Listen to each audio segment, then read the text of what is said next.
basically what it is your parents are advised to hire these people. So it's like they hire these people to come in your room and take you in the middle of the night. He was kidnapped in the middle of the night. Flashlights, 2 guys took him out of his house and taken to Utah to live outside for 63 days. And we're talking to him today. This podcast definitely took a bit of a turn that I didn't see coming. I thought we were going to talk about that the whole time, and I was super fascinated in that. And then we took a different turn, which I didn't see coming, but I thought it was a really, really vulnerable, genuine conversation. So I appreciate everybody listening. If you wouldn't mind hitting that subscribe button, giving us a 5-star review. I know that shit's annoying, but honestly, it does help the algorithm. So I figured I should start saying that. Yeah, I think that's all I got. Please welcome Hayden Mares. The podcast is named Destination Unknown, unless I decide to change it. Yeah. Hence the Destination Unknown.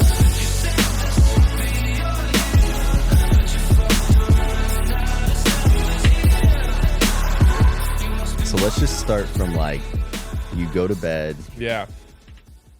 What happens? Yeah. So a lot of wildernesses are in Utah. There's Utah, some in Minnesota. Most of them are in Utah because I guess the laws there are very lenient towards what you can and can't do for certain things. So when I was around 15 years old, I was going to high school at Westlake at the time. I was just, misbehaving, started using drugs, stuff like that, selling drugs. My parents caught on to it because I was skipping school a lot. I think I went to Westlake and skipped 60 days of Spanish or something in a row. Because all my friends had second lunch and I had first. And, Spanish was second. I was like, I don't need to go to Spanish. See, I'm from a town of 1,000 people where you could just do that and there was no consequences. Yeah. Well, mine was. And, my parents caught on at the time. And they started talking to some people. I think it was just some advisors about, what should they do? And I guess that's when they started getting into the talks about wilderness or certain types of therapy and stuff like that. I mean, I had been going to therapy my whole life, on and off for a bunch of things. So when I was 15, we have a place in Park City, Utah. So we went up there for a ski trip like we do every year. And I thought that next day I was going to be leaving and going home because school was about to start back up again. It was Christmas break. And it's 3, 4 in the morning, and these 2 people come in my room, and it's called getting gooned. I know you know about it. Yeah. So basically what it is your parents are advised to hire these people called transportation officers, but all us, we would call them goons. So it's they hire these people to come in your room and take you in the middle of the night. And so basically these 2 people come in my room. It's 3, 4 in the morning. At first, in my head, I'm because I thought we were going to take a taxi back because my rest of my family was staying. I was why are the taxi drivers in my room? Yeah, because you're sleeping, right? I was so still out of it. And I get up out of my bed and I'm freaking out, and they're you're coming with us, blah, blah, blah, all this stuff. I'm freaking out, screaming, and my parents walk in, they're we're sending you to this, we're doing this because we love you, and I'm just fuck you, all this stuff. Are they dragging you out? Well, they put their hands on me and have you kind of by the arms and stuff like that. A lot of kids get handcuffed when they do it because a lot of kids, they actually have to transport you through an airport. So, for me, I was already in Utah, so they took me down, put me in the car, and then drove me straight there. But a lot of kids who get gooned have worse experiences than I do, try to run, get tackled, get really physical. They put handcuffs on you, take you through an entire airport. You're walking through the airport with these transport officers, in handcuffs at, a 15-year-old kid, 14, all the way down to, 11 years old. Did they tell you at any point, why that's an important part of the process? Because in my mind...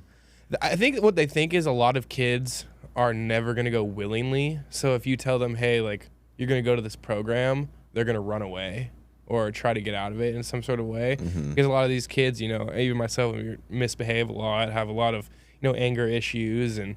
defiancy. So it's just how am I going to get my kid to go to this program other than, if they are acting out a lot, hiring these people? Yeah. And it stems from the top. It's like, you know, how do we get these kids here? You know, like, this is the easiest way. We'll make it so that we can hire these people to come and get you. And, you know, so when they take me, they're telling me, like, in the car, my parents had written me a letter. I, like, read a little bit of it. I ripped it up. I threw it at the people. I was just, you know, super frustrated. What'd the letter say? It started out was like, Hayden, we just want you to know that we love you, and, you know, we're doing this for the best interest, and, you know, we're worried and we're scared about you. And at that point, I just, like, ripped it up. And the transport people are telling me, like, oh, you're going to camp, like, you know, you're going to get to wakeboard, and there's all this stuff that you get to do to, like, I guess, try and calm the situation down in some sort of way. And in my head, I'm like, couldn't really even fathom what was going on. So, like, and also, so you have to go get a physical at a doctor before you go. So your parents have to trick you into that? No. So the transporters take you there. Okay. I had just I just separated my AC joint from my shoulder snowboarding. And so I go there and I get x-rays and they put me in a sling and I'm like, oh, this is my chance. I got out of it. Like, I'm not going anymore. And they still sent me. And I got a phone call with my mom. I'm like, oh, I'll be good. Like, bring me home. Yeah, like, sure. I promise I'll change. Like, don't send me, like, you know. It didn't work. And then, you know, the craziest part about it is, like, right when you get to what's called base camp, that's where, you know, like, as a kid is where you feel like, okay, like, everything in my life just gets ripped away. Yeah. Like, you're at the time I was 15 years old, and, you know, going to this base camp, and, you know, right then and there, it's like, oh my gosh, it's like, I don't have any control over anything anymore. They make you get completely naked, like, squat and cough, you know, right in front of these, like, grown men. So it's like this jail experience. Yeah, it's like a jail experience. And then they basically give you, I went in the middle of the winter. So I get, like, a backpack. This is my first, I went to Wilderness twice. So we'll get into that. But so I get a backpack full of stuff. It's like a week's worth of food, you know, snow clothes, a pair of pants, snow boots, stuff like that. And then, you know, you get put in a car, and then they drive you like 200 miles away into the middle of the Utah desert. And for the first 3 days, like, you get there, and it's 8 kids and 4 staff usually, or sometimes 10 kids and 4 staff. Excuse me. And when you get there, you get put at your own fire. So it's like you're separated from the whole group until you do your certain amount of therapy that you have to do. You have, like, this booklet. And in your booklet, there's, like, tasks and therapy sessions and, you know, paragraphs and stuff you need to write, and, like, this school you have to do, because, like, you can't not have kids in school, so they have this bullshit, like, curriculum that you have to do and stuff like that. And so for the first, like, 2 days, I was just scared out of my mind. I'm just, like, you know, sitting here just, like, I'm in the middle of the snow, in the middle of the desert. Like, I just got my whole entire life ripped away from me. I didn't really know what to think. And, you know, I finally get to be in with the group, and that's kind of when things changed, you know, because I got to, like, you know, interact with the group and make these friends and stuff like that. But the hardest part about the initial process is, like, these wilderness staff and, like, the people that work with you are only, like, 5-6 years older than you. And they're doing it, you know, some of them are doing it, you know, out of the goodness of their heart, but a lot of them are doing it for a resume, or, you know, for, like, a lot of them go to BYU or all these colleges to try to, you know, are going into social work. And they think they're doing good, or they... I don't know. I think the staff and the parents are as brainwashed as anyone. Because that's what I'm, like, struggling to wrap my head around, is all these people, including parents, being, like, okay with all this. But so the parents get brainwashed in the most, and where my story it gets hard is, like, wilderness for me wasn't horrible. Like, in the past, wildernesses were insane. Like, they would starve the kids and stuff like that. In my wilderness, they kept me pretty well fed. Like, we did have a lot of physical labor, though. Mm-hmm. Like, we had to get up and hike 10 miles almost every day to new camps with these 50-pound backpacks on, Like, we're just small, scrawny teenage kids. Like, and then, you know, we're sleeping in negative degree weather. We don't get a tent. You get a negative degree sleeping bag. Yeah. You have to make it, like, you sleep underneath a tarp. Every person gets a tarp. You have to, like, make a shelter and trees and stuff like that. So you're 14? I was 15. 15, just sleeping outside. Just sleeping outside. I was there for the first time for 63 days. And I did end up liking, you know, the survival part of it. That's what I was going to ask. Like, did you ever just get to a point where you're like, maybe I like this? I'm here, so I'm just like, whatever. You know, I might as well just dive into it. Yeah. You know, the first, like, 2 weeks, you're just like, you know, fuck this. I don't want anything to do with any of this. I'm sure. And then you, like, have your therapy sessions and, you know, you, like, kind of are, like, changing your reality and, you know, getting comfortable. You know, I mean, I can build a fire out of sticks now. And, you know, if you put me in the wilderness, I can pretty much survive on my own. So, like, there is a cool part to it. So I was at wilderness for 63 days the first time. And then my parents came for a parent visit in the wilderness, which they actually came out and they drove them out. And I, like, got to make them food from the fire and do all that stuff. So that was pretty cool. And I thought I was going to go home after that. But this is where, you know, the pyramid scheme comes in. And it's like all these companies have sister companies and stuff like that. So it's like the biggest thing that they want to do is, like, initially you go to wilderness and then you go to RTC, Residential Treatment Center. And in Utah, it's a bunch of lockdowns. And this is when, you know, all the higher up people, like, create these programs and stuff that just making money off of kids. Gotcha. Because these target rich, wealthy families, correct? 100%. Yeah. And, you know, so I got sent to a place called Discovery Ranch. I don't care. I'm going to say the name, whatever. I got sent to this place called Discovery Ranch in Mapleton, Utah. It's like 20 minutes from BYU. And here is part of this place called the Ascent Companies, and they're very hands-on. So I was, you know, gone for a total of 26 months. So when I got there, you know, my initial reaction is like, okay, like, I'll be here for a couple months, you know, I'll do what I need to do, and I'll get out. And, you know, like, second day there, I see a kid get restrained by staff. You know, he's just not doing what he was supposed to do, and they can if you're not doing something, they can physically pick you up and move you or take you to the ground or anything like that.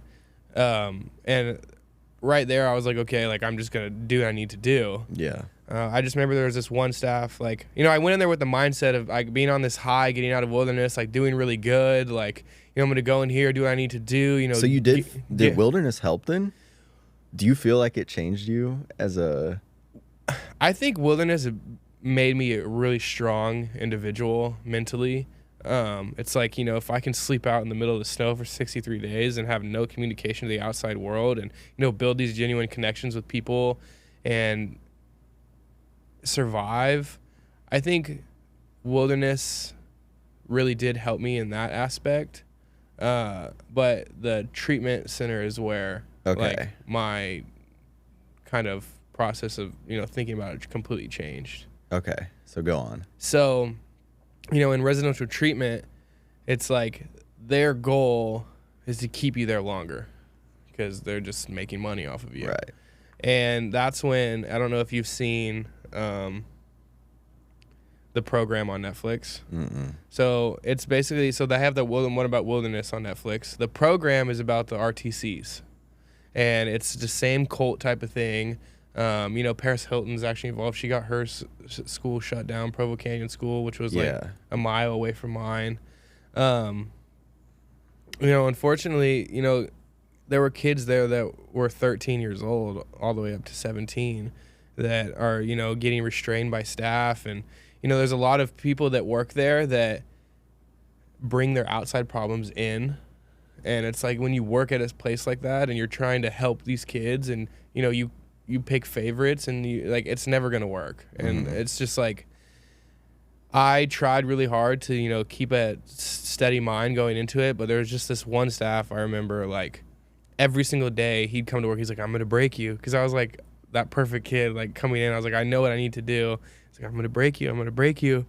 And then, one day I just, lost my shit. So when he says break you, he means like get you to act up. Yeah, get me to act up. So is that their, I wouldn't say goal, but like, are they trying to? They're trying to bring the real you out of you, but most of the time it's just like.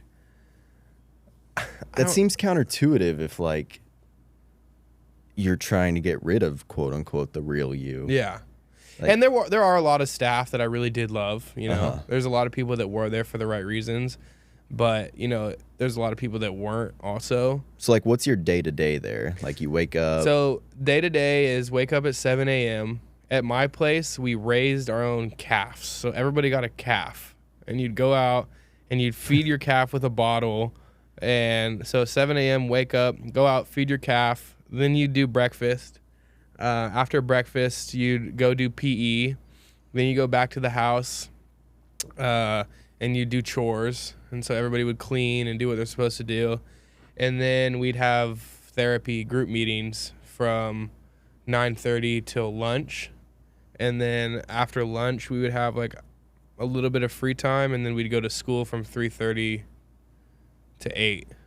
Okay. And then like have dinner in between that and then go to bed. And the idea is just like do they tell the parents, hey, they're going to do this 30 days, 60 days? No, so the program that I went to is a 9-month quoted program. Okay. And so I'll tell you a little bit about how the actual system works.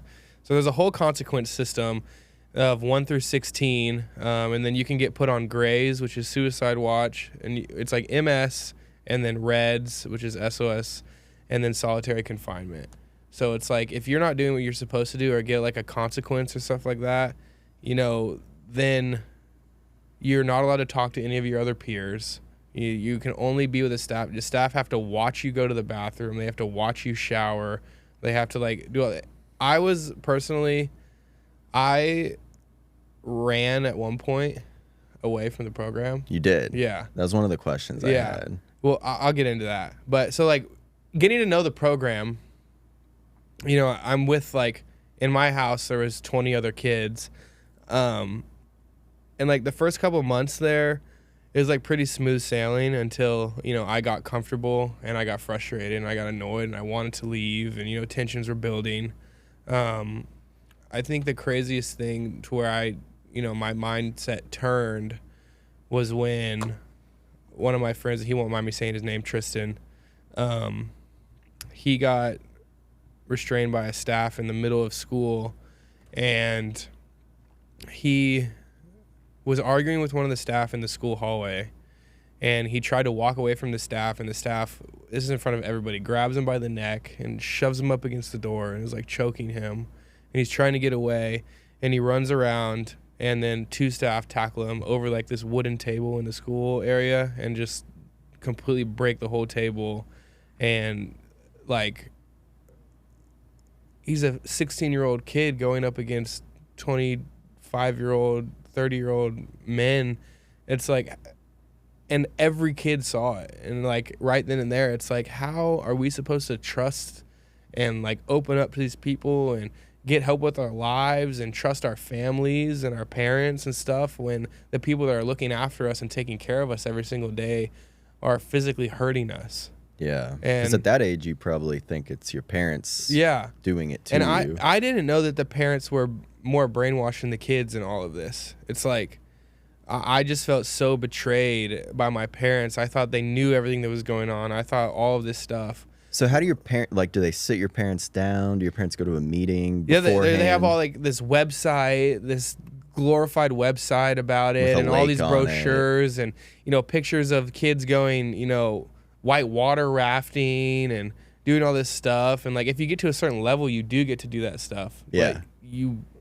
But most kids just don't get to that point. As a dad yourself, could you ever see a situation in which someone, I understand kind of like the pamphlet and like the nice stuff about it, but someone saying, hey, we're going to kidnap your kid. Could you ever see yourself, I'm not trying to like blame your parents here. I'm just curious. Going through it myself, I could never do it. I think, there are little wildernesses out there. I think there's this place called Outlook. It's like a 15-day, like, you sit your kid down, you talk to them about it, you have them go. Yeah. Like, it's like a full, everybody's in the mix, everybody's That makes in the more circle. sense to me. Like, there are so many better ways to go about getting your child help than these huge pyramid schemes that are really going on. And there's so much controversy about all this stuff right now, and especially because all these Netflix documentaries are coming out and people are finally talking about it, which is making me actually talk about it. Yeah. When I came back, I was just like, oh my gosh, I'm just a fucking weirdo. Like, I have like all this PTSD from seeing all this stuff, and I felt like when I left at 15, my life was on pause for 26 months. When I came back, everybody's taking their SATs and getting into college, and has a license and has a car, and it's senior year, and like I barely just got my GED, and I barely, I don't have a license, and I don't know what my future looks like, and I've witnessed things that are insane, and I didn't know what to do, and and that met me with addiction right when I got back. And I definitely want to dive into that. But Yeah. before we do, so you said that you were like acting up before you went, right? So you were kind of a troublemaker and all. For sure. Is there any chance that this saved your life? Is there another route that you wish they would have taken? Have you thought about that at all? The craziest part, about feeling so heavily about it, I would never change anything about my life. Yeah. I'm in a place now, I'm so grateful because of how God has took me to where I am today, that I would never change anything, because I know now that being able to go through all the experiences that I did is going to save somebody else's life. Because being able to relate with people, being able to talk with people, seeing how these documentaries and seeing how all the talks that are coming up now are making other people come forward and being able to, help each other. It's like I want to be on that side of it. Yeah. Like I wouldn't have wanted an easier route. Like I wouldn't have wanted to change what happened. Yes, I wish some things went differently, because, I have this tattoo on my neck, and, a couple tattoos on my arms from people that I was in there with that have committed suicide afterwards. And it's like, I wish the outcome was different. But I know, and that's something that I focused on for so long, is like, how could I have made it different? Like, I blamed myself for a lot of things, and it's like, how could have this been different? But in reality, it's like, that's just more motivation for me now to like go live my life to the fullest and go do everything that I have dreamed of, and do it all for them. And that's why I got this tattoo on my neck, is because like I get asked about it all the time. And it's like, when people ask about it or look at it, like, he gets to live through me. And, that's why I'm here, is to like, go through all these things and tell my story. And that's why I started making music. It's just a big outlet for me, being able to express myself in a way that I never have before. And for some reason, I can just say so much more through rhythm and rhyme than, The creative experience is amazing, because I don't know if you feel like this, but when I was making music, I would feel like it was just coming through my body. It's not me coming up with it's a full body experience, and it's emotional, and it's heavy, and it's happy, and it's sad, and it's anger, and so you can throw all that into a song and it just be like, that's me. And you figure out what you're feeling through writing the song. It's weird, because you'll say this word and you have to rhyme with that word, and then you come up with this line that is maybe a metaphor, and it's like, I didn't even know I was feeling that. Yeah, exactly. It's crazy that somehow that happened. Yeah. It's amazing. And, music has generally saved my life, music and God. And, it's just, I'm so grateful to be in the position that I am now, especially with the people that have believed in me and stuck by my side. Yeah. With my label and my manager, and, the person I brought today, believing in me and, always pushing me to do better. It's just, that's like why I want to really make it, is for them, Well, good for you, man. I mean, that's not an easy thing to come out of. And I know you get out of, what's it called? The second one. Residential treatment center. Yeah, the residential treatment center. Yeah. And then you say you start struggling with drinking, pills, all of that. Yeah, because when I was in there, I mean, there's times when I was, restrained as well. And, my mindset went from, okay, like, how can I get help to just completely shut off. They locked me in a room for 2.5 weeks at one point, and the only thing I could eat was a peanut butter and jelly sandwich for breakfast, lunch, and dinner, and an apple. That's And awful. I lost like 15, 20 pounds, and I'm already, sticking bones from wilderness. And then at one point I'm in there, and where I get to a high enough level where I get to go off campus and go to like this poetry thing. And I just, I said, fuck it. And I ran away. And, I eventually ended up getting caught and getting sent back and locked in a room again for another week. And then they sent me back to a different wilderness. And so then I went to that wilderness for another 2.5 months. And then after that, I got sent back to the same residential treatment center for another 6 months. So this is that system just bouncing you back and forth. bouncing. And then I was like, fuck it. I just need to fake it, get on a home. Because all my conversations on a phone are monitored with your parents. So if you say anything wrong, they just turn it off. And then they put you on consequence, or they put you in solitary confinement. You can't say anything. That's like a movie. Bro, it's insane. That's literally like a movie where it's, oh, you can't say that. Yeah. You're and cut off. then they'll lock you in a room and be like, oh, you're trying to, manipulate your parents, or you're on manipulative watch. Like there's like all these different things. What's that experience like, being in a room by yourself? I don't think many people have probably ever experienced that. I taught myself how to juggle. I found 3 ping pong balls in there once, and I taught myself how to juggle because I was locked in there was too many people in all the rooms once, so they put me in the game room. I found 3 ping pong balls, and I just juggled for like 12 hours. I feel like that's one of the tougher balls to juggle too. Yeah, I know. But that's not where I thought you were gonna go with that. You're like, dude, I learned how to juggle. Being locked in a room for 12 hours out of a day for multiple days, it's like a crazy experience. It's like I can generally put myself anywhere in the world and just like be there, like meditate. Like I didn't know I was meditating, but like I was just, I'd put myself anywhere but there, to try to just soothe my mind or wander off. And I think that's why when I write music, I write it really fast. It's because like I would always come up with rhymes, or just like my mind just moves so fast now because of all this time that I spent by myself just thinking and thinking and thinking and going to different places. And I have all these huge dreams because for all these like times that I was just sitting in this room, I dreamed about everything else. Yeah. It's like a form of prison. Yeah. It's a little more hopeful in the fact you're getting out, but yeah. But that was the thing, is like we felt like we were never getting out. Really? It was just like, oh my gosh. Because like 15, 16, it's like, yeah, we can check ourselves out when we're 18. But it was like, we still felt like, oh my gosh, like we're never getting out. Life is over. Like, sure, it's a really bonding experience with the other. I still talk to most of them that, unfortunately are still here, because I think we've had 6, 7 people that have died from it. From addiction after, or suicide. And it's super tough because it feels like it's been one or two a year since I've left, and we have this big group chat, and it's just like everybody checks in a little bit, and someone is gone.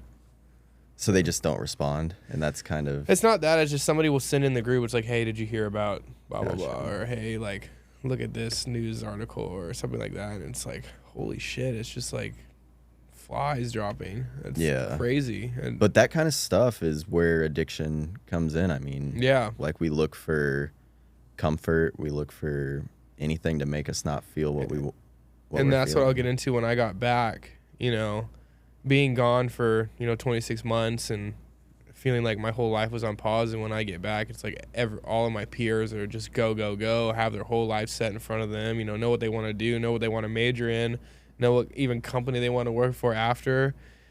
And I'm just like sitting here with just this wonder of what the world is. It's like there was 3 new iPhones that had come out, and it was like I got an iPhone, and I was like, the fuck is Snapchat? Like, That's wild. like I think I had Snapchat before. I did have Snapchat before, but like Snapchat, it's like all this social media crazy shit is going on. It's like people like just, I don't know, it was crazy. Yeah. And I just was like so overwhelmed with the world.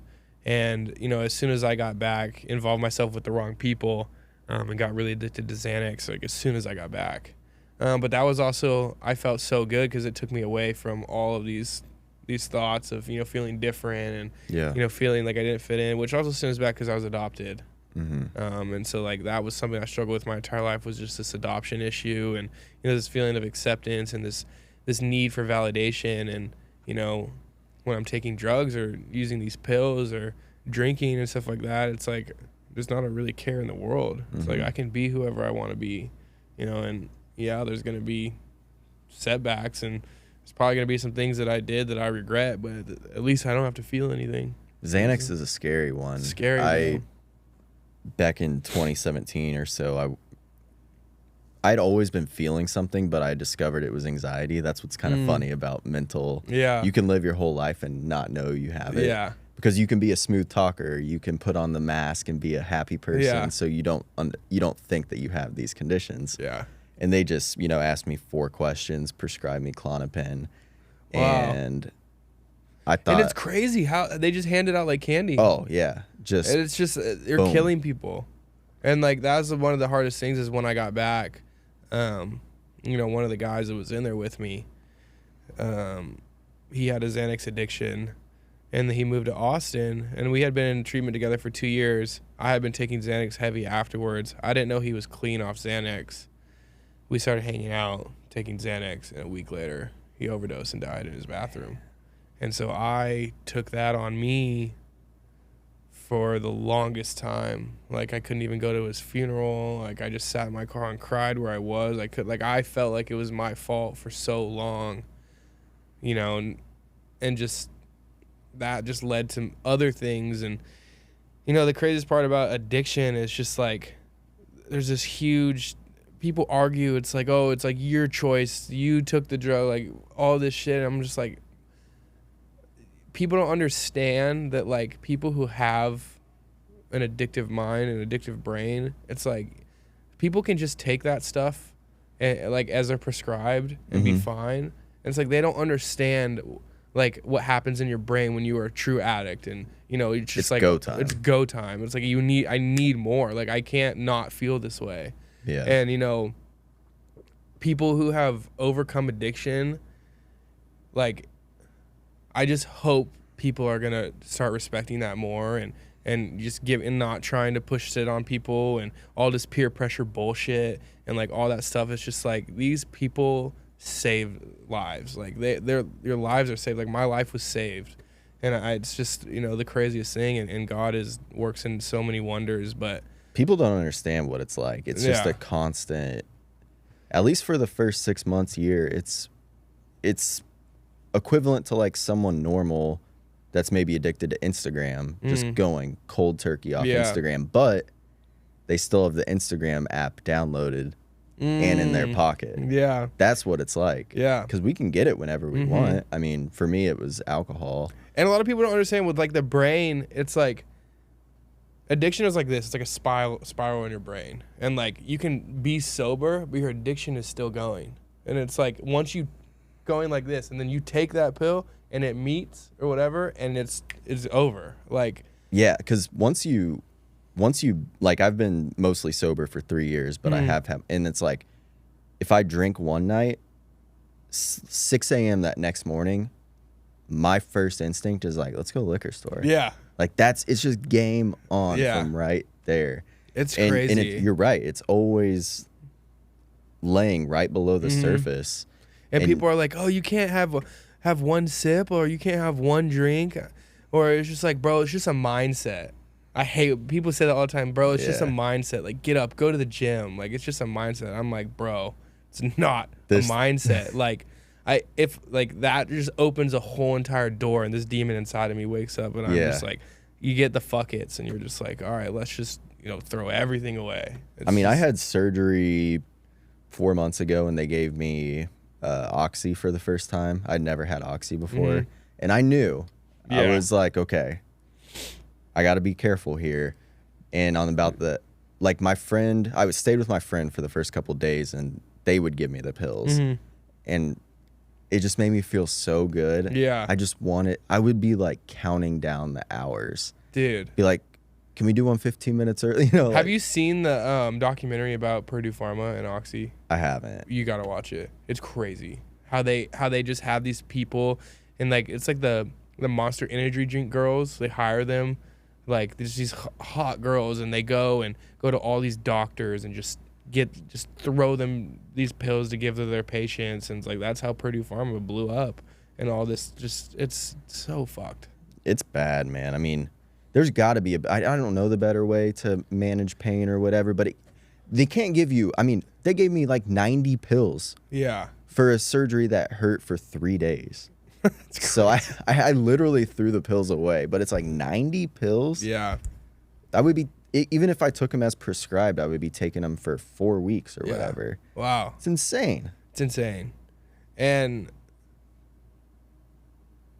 people who are especially struggling with like opiate addictions and stuff like that, it's just so scary. And like I've had a lot of friends that have struggled with that, and getting sober has been the best thing I've ever done with my entire life. Like I've tried it multiple times before. Like I've gone to rehab 6 times. From everything. Yeah. And I was so good at, like I said, when I'm in solitary confinement, I can put myself in any room. I can sit through rehab. 30-day rehab isn't shit to me. I can go to 30-day rehab and be in Hawaii the entire time of my mind. So I did that like a couple years ago. I had a lot of troubles going on, and had all relationships burned, and I was just like, if I just go to rehab and check off all the boxes, I'll earn the girl back, I'll earn the trust back with my parents, and I'll do all this stuff. And I just went there, let everything fly over my head, did what I was supposed to do, look good on paper. So you weren't planning on getting sober? Well, I think I was, I was. And then when I came out and, didn't take anything to heart, and life wasn't what I expected it 100% to be, and I didn't take anything in, I was just like, oh, fuck it. I can handle my drinking. I can handle a little bit of cocaine on the weekends. That's the crazy part about addiction too, is your brain will trick you. You get so much sobriety, and then it's like, you were just sober 6 months. Confidence is the biggest killer in sobriety, dude. You have to wake up every single day and say, I am fucking hopeless. Like, I have no manageability over this stuff at all. I wake up every single day and say, God, I'm hopeless. Like, take this addiction away from me. Like the unmanageability of my life with drugs and alcohol, like, I have to realize that every single day when I wake up. It's like this thing in the AA book. It's like your daily reminders. You're upon awakening. It's like you got to tell yourself on every day that your life had become unmanageable, because it's like when you build that confidence, and your selfishness and your self-centeredness is the biggest thing that runs your life. And when that selfishness and self-centeredness and ego sneaks back up on you, and you build that confidence in yourself, and that's what's going to kill you.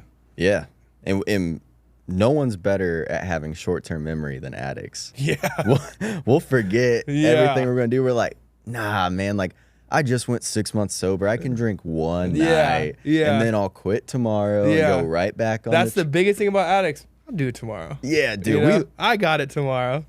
We love tomorrow. Yeah, do. We're not gonna only quit tomorrow. But we're gonna stop. We're gonna stop tomorrow. Yeah. We're gonna I'm gonna stop tomorrow. I'm gonna start a company. I'm gonna fucking do every other shit. I'm so motivated. I'm like 5 lines deep. I'm like, I'm gonna fucking stop right now. Bro, that's hilarious. I would always like get drunk and be like, coming up with these business plans. Like I was gonna move across country and start this.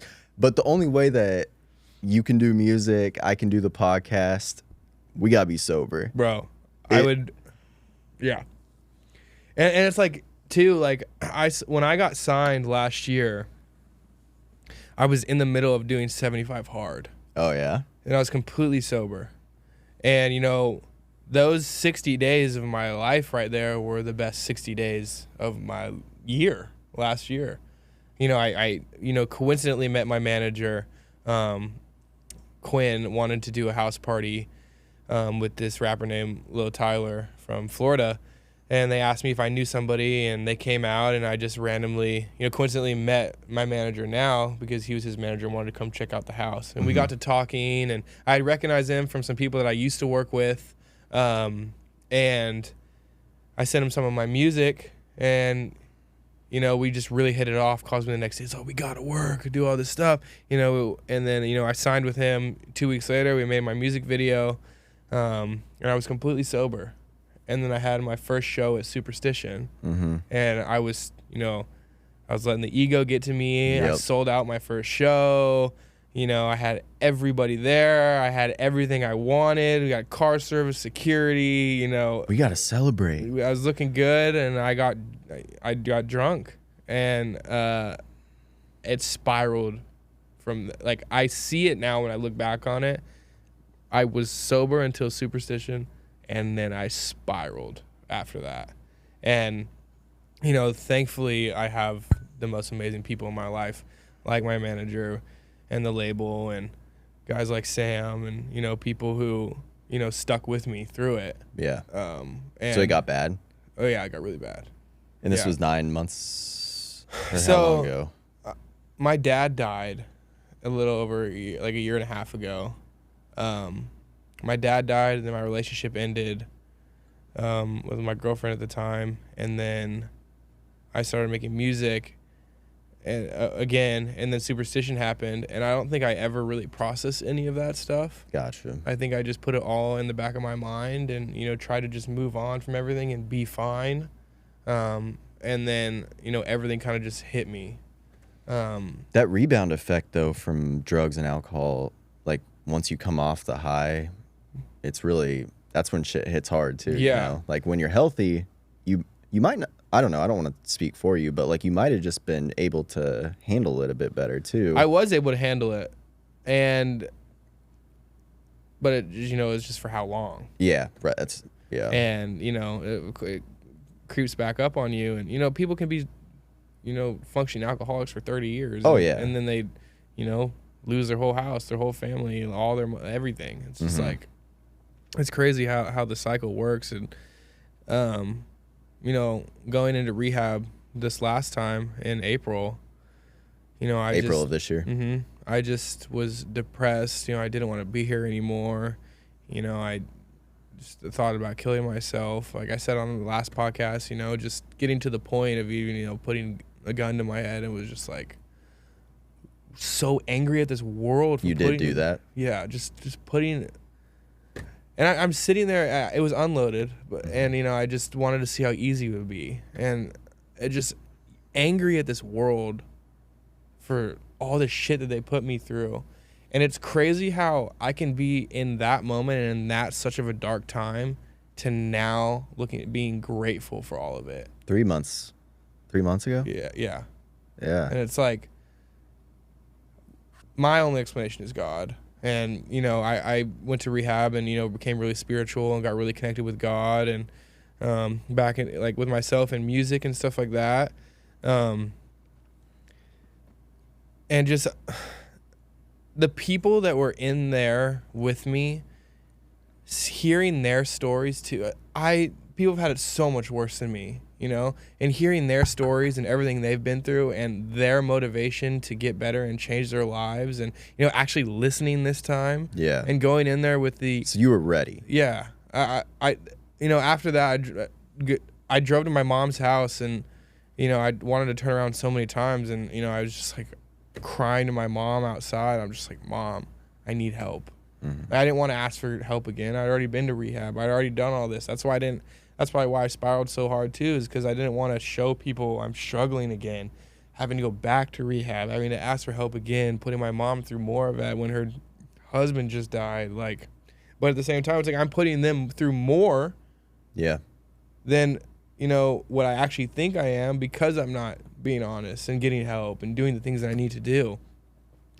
And, I drove there and I was just Mom, I need help. And at first she was I'm not sending you back to rehab. We've done this before. Really? Yeah. And I just was because like, this is a financial thing that you it's need. a financial thing, and it's just like she doesn't want to, like, I've faked it before. Like, why would she want to do that again? And, Yeah. you know, I just told her, I was like, I looked at her, I was like, I don't know how much longer I'm going to be here. Like, I just need help. And then 2 days later I went. Sam actually drove with me and my mom to rehab. And so that's your best friend? Or you're yeah. like, okay. Yeah. And, you know, just going in there with the intentions of, you know, not just going in there to learn, but to understand why I'm there. Yeah. And listen and not act like I know everything and, oh, I've been here before. I know the daily routine, and just be completely helpless. I just got full body goosebumps, man, because like I remember that too, of going into a room and just being like open. Yeah. I think a lot of addicts, we can say we're gonna quit. We can convince ourselves that we mean it. It's not like I tried to quit drinking for 2 years and I didn't think that I believed it, but I truly didn't want it bad enough, I guess, at that point. I didn't believe I was an addict or an alcoholic. I didn't believe that in myself. Like, I was just like, there's no way that's me. Yeah. You know? And then because we have images of what that looks like. Yeah. And it's not us. It's not us. Yeah. Snapchat stories might seem like it is, though. Or, you know, so I go some videos on my phone. I'm like, holy fuck, that was me last night. That's not good, dude. But I do remember going into a room for the first time and feeling like, wow, this feels different. And it's the most beautiful thing. And it's just like, when you are willing to sit in a room with people you have no idea who the hell they are and be completely vulnerable and break down crying and tell everything that you feel and like actually be able to feel emotion, because drug addicts block your emotional sensors with all these, you physically cannot feel, because all of the dopamine and everything in your brain is so blocked by all these drugs. Like it takes almost a year for like all your sensors to even rebuild. Yeah. And like when you're getting clean and stuff like that, and you're able to like feel these emotions that you've never felt again or before, and it's just like sit there and cry and love and scream and be happy and be sad, and you're like, what the fuck is going on? It's wild. It's insane. Like, and it's beautiful. The first 6 months after I really finally stopped drinking, I remember I would go on these walks every night, 2-3 hour long walks, because I didn't know how to channel what I was feeling. Wow. I was just feeling stuff for the first time. So I drank like every day for 10 years. Yeah. And so you can imagine when you just cut that off, you just feel uncomfortable. You don't even know, you can't even label it. Yeah. It's just uncomfortable. That's the only thing you can label. And then I remember at like the 3-month mark, I would be walking and I would see like a butterfly and it would make my eyes water. Dude, that's crazy you say that, because me and my roommate, when we were in rehab, I shit you not, we had like a room, we had like a little porch, and we had like a little bench out there. There was this one Saturday, it was like Saturday right before I left, and we literally we sat out there for 3 hours just watching birds come eat grasshoppers. It was the coolest shit ever.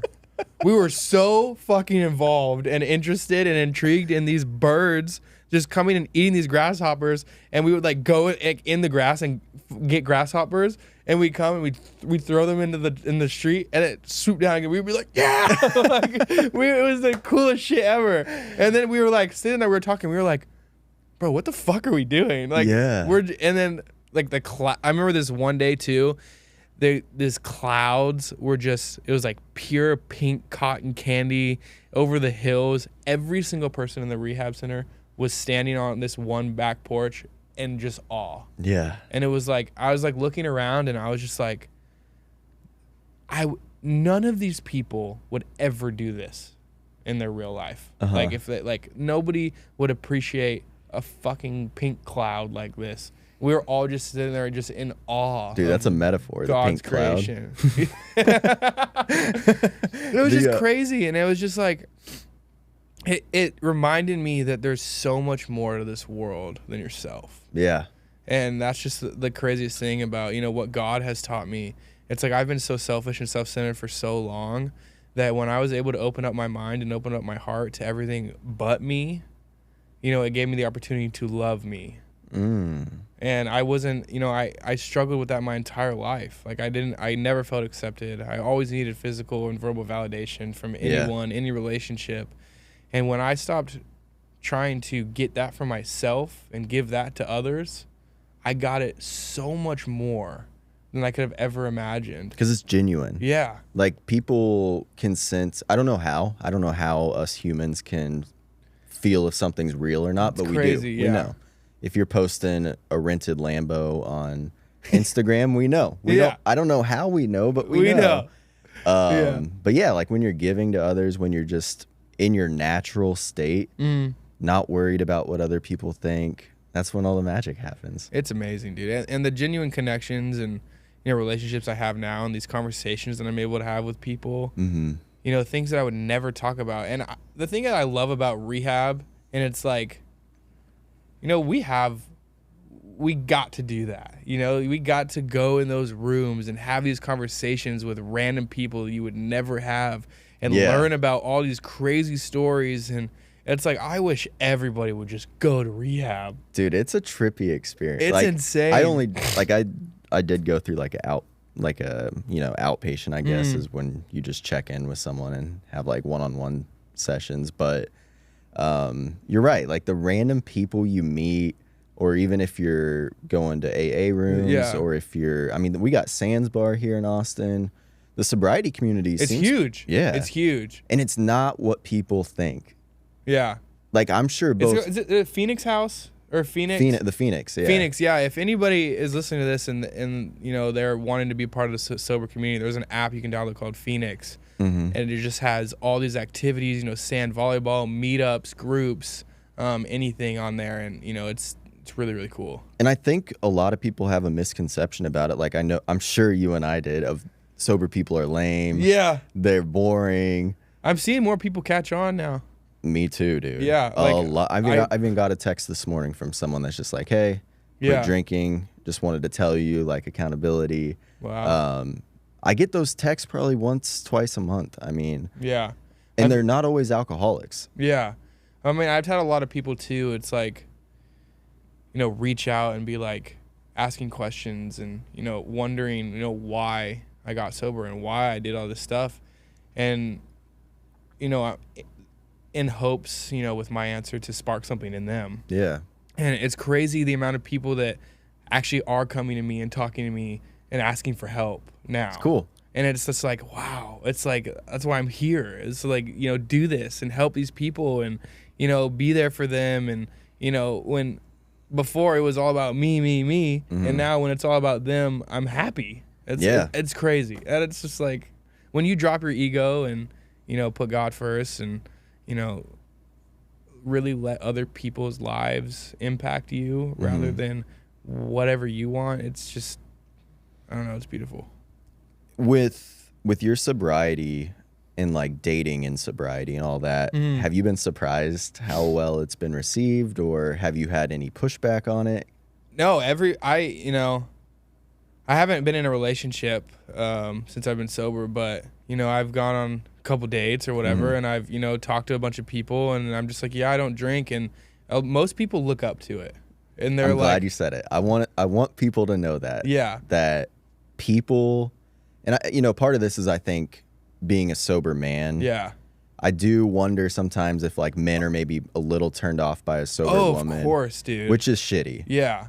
It's shitty. It's like I've had people be like, dude, I'm so glad you're sober. You were fucking crazy. Like, you needed to get sober. Yeah. But, like, I don't think I've had one bad thing about it. Yeah. Or anything. Or maybe a drunk girl's like, why the fuck are you drinking? Yeah, but they don't know. Here's a shot. Yeah. Everybody that I've talked to is like, wow, I really admire that. Or, like, really good for you. Or congrats. Or, like, I wish I could do that. Or, like, stuff like that. And dude, I think women understand too that now they're getting a consistent man. Yeah. It's that's a good way to put it. even if someone drinks once every 2 weeks, even if you get a little sloppy, it's kind of a turn off. Well, that's what I see in all of my relationships looking back now. It's like, when I was consistent and genuine and stuff like that, my relationships were pure and great. Yeah. And now I look at it, it's like all of my arguments and my fights and, anything that, I can think of was because I was drunk or high or or even the relationships paranoid. we get into. Yeah. It's like I would never be in that relationship sober. I would. Yo. You're telling me. Like that's a big. I mean, there's just so many times I look back in my life. I'm like, I never would have worked that job. Yeah. I never would have been in that relationship. Yeah. I never would have done any of that. I feel And, 100%. This, like, people that can have a couple drinks and quit, that's awesome. Bro, We're not power talking to them. We're not more talking power to them. Yeah. We're talking to the people that are having the doubts. Yeah. And like, is this getting out of control? And my biggest thing is like, if you're feeling that way, try it. Yeah. Even 2 weeks. Just try it. See how your life can be after 2 weeks or a month. It's and even if you go back to it, you don't have a problem, like, more power to you. Yeah. And I'm happy for you. But, if you are feeling interested and reach out, nobody's going to get mad at you for asking for help. Like, the biggest thing in this world is like, I can't ask for help. It's like so shameful and I can't tell people what's really going on. And this world is so mirrored around, the internet and have to have a certain image and stuff like that. But it comes to a point, it's like this image that you're holding up to yourself isn't even you. And, it could get you killed. It could, ruin your life. Like, you don't have to act this certain way to fit in, which is what I did my entire life. That's the hardest part about social media, man, especially as a creative or something. It's like you almost it took over my life, especially for music. Like, I was like, exactly. Oh my God, I have to have this many comments and this many lines. I have to look this certain way. And like, as a musician and an artist, of course, I want my stuff to look good. Right. Like, I want it. But now when I'm focusing on it, it's more about the creative vision now and what I want to portray and what I'm really passionate about, rather than just how many comments and how many who's seeing it and stuff like that. It's like I have so much more passion and love now that I can feel those emotions towards things, towards what I'm working on, Yeah, and like, do you really want to be a musician if it means you have to fake something? Like, then wouldn't you just rather do something else at that point? Might as well just go do something else. Yeah. Like, it'd be easier. Yeah, it would definitely be easier. Yeah, and like I'm just so grateful for my team and for them not giving up on me, and my manager Austin Martin, who just has been there every step of the way, called me every single day in rehab. Like, he's not in it for any other reason other than because he truly believes and cares about me. Yeah. And that's fired me up. And that's just I wouldn't be where I am without him or Sam or my buddy Truett and Jared and all these guys that have just, been there for me for so long. And like my family as well, my mom and my cousins. I love my cousins so much. When I got out of rehab, they let me live with them. And it was like my safe place. I grew up going to that house all the time. I would go there like every single Friday. I didn't care about my friends. I just wanted to go over there.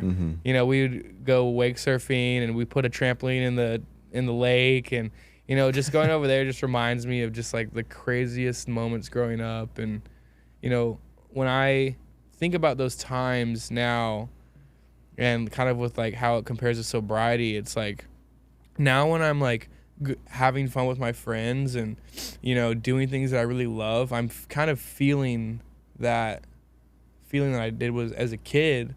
You become a kid again. Because of how genuine and real and how real the love was. Now it's like I feel like the same thing is I'm not masking it with anything, and it's like it's really cool.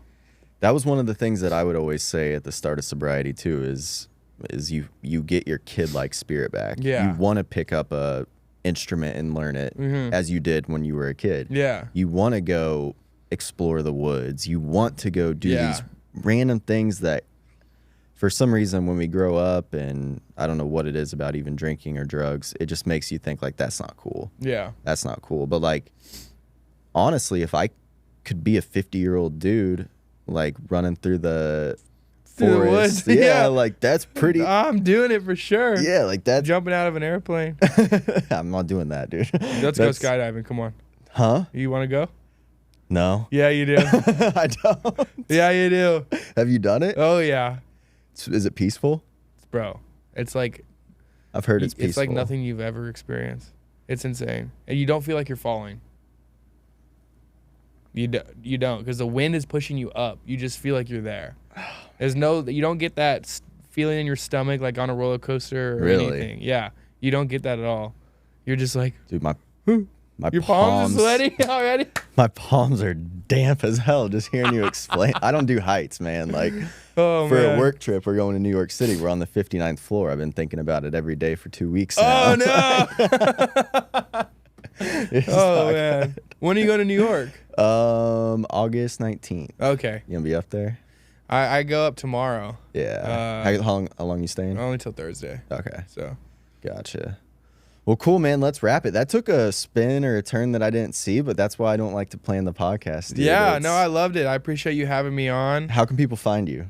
And I'm gonna play your song on the outro too, if that's cool. Yeah. Okay, cool. Instagram is Hayden Mares 1. My phone number. No, I'm just kidding. No, give it, man. No, if Soulja Boy did it. If you need anything, reach out. If you just have any questions or want any advice on sobriety, or want to learn more about my story, or music. I have a lot of really good people. If you want to get involved in music or get in the studio with us, or make some videos with us, me and Sam have a cool media company that we're starting up. So if you guys ever want to come hang out and do some stuff, let me know, and we'll get after it. Yeah, man. Thanks for coming on. And I will say, I told him this when he came in. Like, normally when someone tells me their friend makes music, I'm like, yep, I'll check it out. He's good. Like, he's actually good. Like, Thank you. I was very surprised, and we're gonna play it right now. So awesome. Yeah, thanks for coming in. Thank you, man. Cool. That was good. I love you, but I hate all of your friends. So it's best if we don't try this again. I think we both know how it's gonna end up.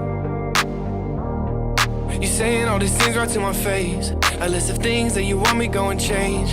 Then you go inside your phone and block my name up. But maybe one night we could go out, grab a couple drinks, take your hands when you around, look you in the eyes when I lift you off the ground. Now I'm one shot, two shot, three too many, but I don't really care cause you falling with me. And one shot, two shot, three too many, and she can't break my heart if it's already in. So take my hand and forget about the world for one night, and just take this chance. Let me show you what it's really like to live life. And just take my hand and forget about the world for one night, and just take this chance. Let me show you what it's really like to live life. Now it's one shot, two shot, three too many. Three too many. One shot, two shot, three too many. Three too many. But I don't really care cause you falling with me. You falling with me. And she can break my heart if it's already empty. Already empty. Came up to a crossroad, couldn't see a street sign. So I put the pedal down and I told her we'd be fine. I pour another shot while you sipping on red wine. And I just wanna tell everybody that you're mine. And I just wanna drift away. Drift, wake up in a different place. Whenever I see your face, can never find the words to say. I just wanna drift away, drift away. Wake up in a different place, a different place. I just wanna drift away, drift away. Wake up in a different place, different place. Yeah. I just wanna drift away, drift away. Yeah. Wake up in a different place, different place. Now it's one shot, two shot, three too many. Three too many. One shot, two shot, three too many.